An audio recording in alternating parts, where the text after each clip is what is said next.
some directors I feel tell you, or I've experienced, tell you what they're looking for at the onset.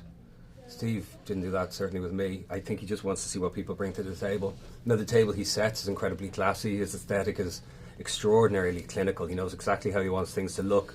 But what will inhabit the picture is something that he leaves to the actors, and then he'll direct you with the same kind of specificity that he designs the frame. He'll direct you, but first up, he'll let you play and see what you bring to the table. You know, he's a fan of actors. I mean, look at us. The chemistry. I know. Like, it's pretty extraordinary, actually, when you mention it. Yeah. Viola Davis. How are you doing, Brian? I'm good. Married to me. I'm happy to be with you. What sort of mind thinks that up, casting-wise? Do you know what I mean? Right. And but so I trusted that when I met Steve for the first time, and I found myself just telling him my life story. There was just something about him. I wanted to go up and cuddle him. He's like a big teddy bear, and say it's going to be all right. But there was just something. He also makes you feel special, doesn't he? Like, he makes you feel like you're doing something special, kind of before you've done it. Yeah.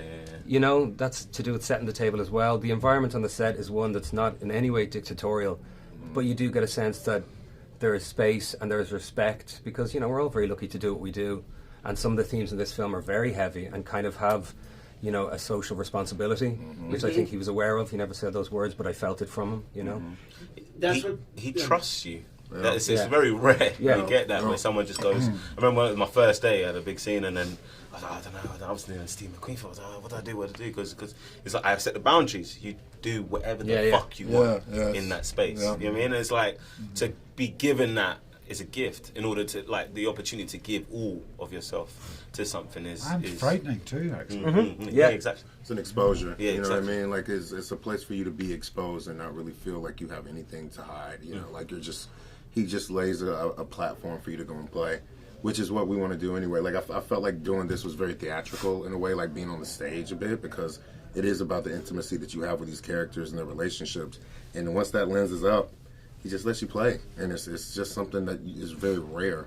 And you know, he's really about the camaraderie as well amongst the cast. There was never any kind of thing of like trying to keep us separate and trying to keep us, you know, in our own zones. It was just a place for us to bounce the ball back and forth. At first, I was incredibly intimidated and incredibly nervous because, you know, Viola Davis is just one of the greats. But at the end of the day, you know, with the script that we had, which the writing is so phenomenal as well, you just had to go for it. You just had to go for it.